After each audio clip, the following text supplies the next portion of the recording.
आजपर्यंत जवळपास 2,500 एवढा ऑब्जेक्शन्स आमच्याकडे आलेला आहे. एक प्रभागातून दुसरे प्रभागामध्ये गेलेला असे मतदार आहे.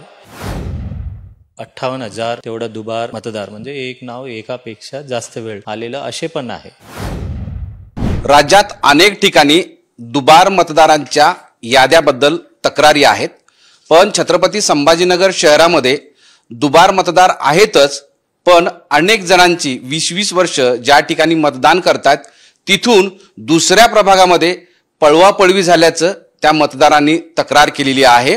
आणि हे एक दोन नाही तर हजारो मतदार आहेत. मतदार याद्याच या प्रभागातून त्या प्रभागात गेलेल्या आहेत.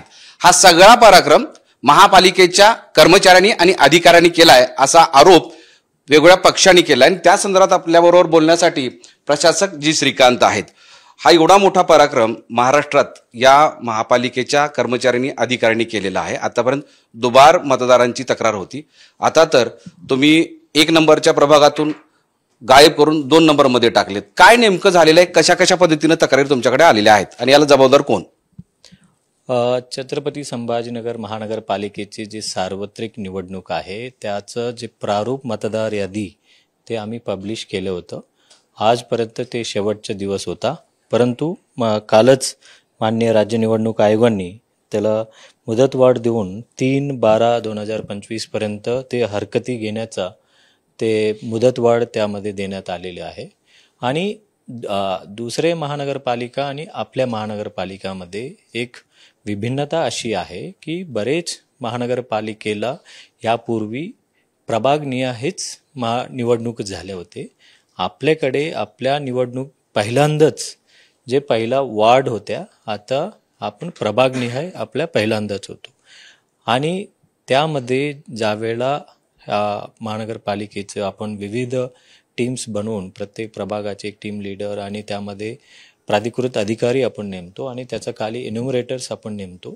त्यांनी ते जे अवेलेबल मतदार यादीवरनं प्रभागनिहाय त्यांनी डिस्ट्रीब्यूट केलं होतं आणि त्यामध्ये आता ऑब्जेक्शन्स आले. आजपर्यंत जवळपास 2,500 एवढा ऑब्जेक्शन्स आमच्याकडे आलेला आहे. आणि काल विविध राजकीय पक्षांनी सुद्धा निवेदन देऊन त्यांनी आम्हाला सांगितले की एक प्रभागातून दुसरे प्रभागामध्ये गेलेला असे मतदार आहे. आम्ही त्यांना सांगितलं जे काय असे गेलं असतील ते तुम्ही हरकती घेणे आणि त्या हरकतीवर आम्ही जागेवर जाऊन ते पंचनामा करतो, पडताळणी करतो.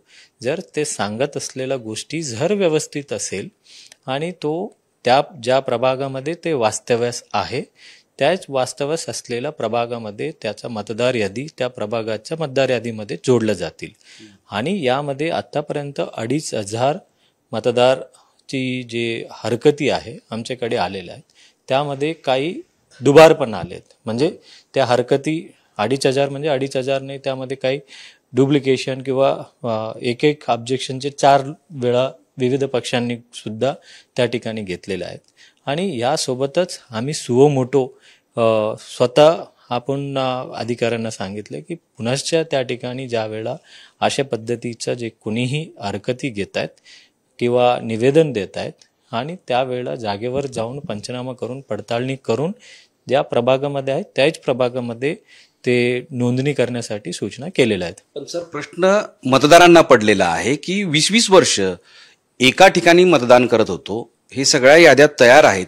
आत्ताच लोकसभा विधानसभेला तिथंच मतदान केलं, प्रभाग बदलला म्हणून डायरेक्ट 2-2, 3-3 किलोमीटर किंवा या वॉर्डातून त्या पलीकडच्या 3ऱ्या-4थ्या वॉर्डावर हे कुठली कसली करामत, असा प्रश्न साधित पडलेला आहे. त्यामध्ये बरेच दुबार मतदारांची सुद्धा त्यामध्ये जे जवळपास 58,000 तेवढा दुबार मतदार म्हणजे एक नाव एकापेक्षा जास्त वेळ आलेलं असे पण आहे.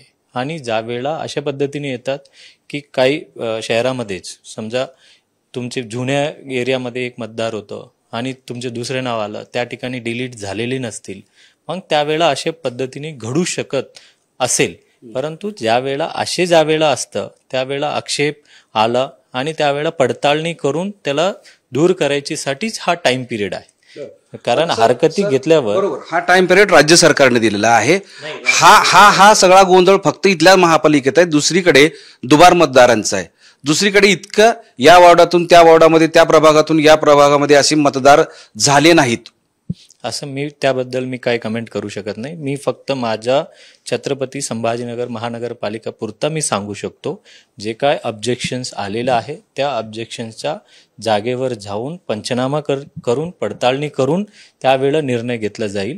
कारण आज जसं जसं ऑब्जेक्शन्स येत आहेत की आता ऑब्जेक्शनचे पिरियड आहेत आणि या ऑब्जेक्शन्स पिरियड नंतर जे राजकीय पक्षांनी काय सांगितलं, काय मतदार सांगतायत, मग ते जागेवर जाऊन पडताळणी करू आणि पडताळणी केल्यानंतर त्यावेळेला कळेल की ज्यावेळेला जाणून बुजून काही चुका झाली आहे का किंवा की चुकून चूक झाली असतात त्यावेळेला का अशा पद्धतीने झाला ते विचारपूस आम्ही अधिकाऱ्यांना विचारपूस करून कारवाई केलं जाईल.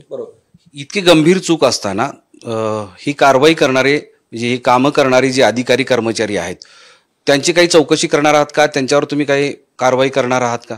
नाही, कारवाई पहिलं जे आक्षेप आलेला वर त्याच्यावर पंचनामा करून पडताळणी करून निर्णय पहिला घेतला जाईल.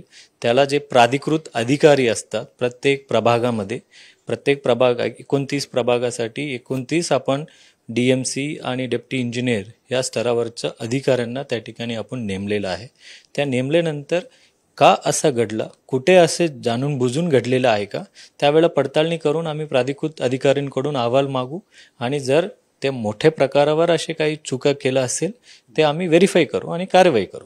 एक शेवटचा प्रश्न, हे सगळं कामं करताना अधिकारी काय डोळे झाकून होते का असं मतदार म्हणतायत, त्याचं उत्तर तुम्ही आयुक्त प्रशासक म्हणून काय देणार? डोळे झाक नाहीये, चुकून जे चूक झालेली असतात त्यावेळेला आपण त्याला पडताळणी करतो आणि एखादा एवढा व्याप असलेला शहरामध्ये जवळपास 11,18,118 एवढा मतदार आहे आणि त्यामध्ये अधिकाऱ्यांनी त्यावेळेला पडताळणी करू आणि जागेवर जाऊन पंचनामा न करता पडताळणी न करता जर कारवाई केलं असेल तर तो व्हेरीफाय करू.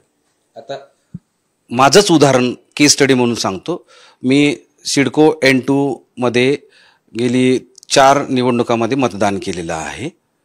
पण माझं या वेळेस मी नाव शोधण्याचा प्रयत्न केला तर माझं मुकुंदवाडी या प्रभागामध्ये प्रभागाची 23 वरून 24 मध्ये आणि त्या परिसरातल्या जवळपास 7-8 किलोमीटरमध्ये मी राहतच नाही, माझं मतदान केंद्रच नव्हतं, तरी टाकलं गेलं. आता मग हे जाणून बुजून म्हणायचं का, ठरवून म्हणायचं का, काही लोक ह्याच्यामध्ये इन्व्हॉल्व्ह होऊन पळवापळवी केली म्हणायचं? आता तुमची जे काय आहेत लेखी स्वरूपात तुम्ही हरकती घेतल्यावर मी जागेवर जाऊन पंचनामा करून पडताळणी केल्याशिवाय मी याचं उत्तर देऊ शकत नाही. तर आयुक्तांचं प्रशासकाचं हे उत्तर होतं. छत्रपती संभाजीनगर महानगरपालिकेच्या निवडणुकीसाठी मतदार यादी तयार झाली, त्यावर आक्षेप येत आहेत, त्या आक्षेपावर ते सुनावणी घेतील, पुढं ती यादी तयार होईल. पण सगळ्यात धक्कादायक म्हणजे दुबार मतदार याची राज्यभर चर्चा होती. इथं तर या प्रभागातून त्या प्रभागात मतदार गेले कसे असा प्रश्न खुद मतदारांना पडलेला आहे आणि त्यासाठी त्या परिसरातले नेते आता महानगरपालिकेमध्ये येऊन कागदपत्रे देऊन ते आक्षेप घेत आहेत. मोहम्मद इरफानसह माधव सावरगावे, साम TV, छत्रपती संभाजीनगर. देश विदेशातील प्रत्येक घडामोडींचे लाईव्ह अपडेट मिळवण्यासाठी आता साम टीव्हीच्या सर्व सोशल मीडिया प्लॅटफॉर्मला लाईक, फॉलो आणि सबस्क्राईब करा. तसंच सर्व नोटिफिकेशनसाठी बेल आयकॉन प्रेस करायला विसरू नका.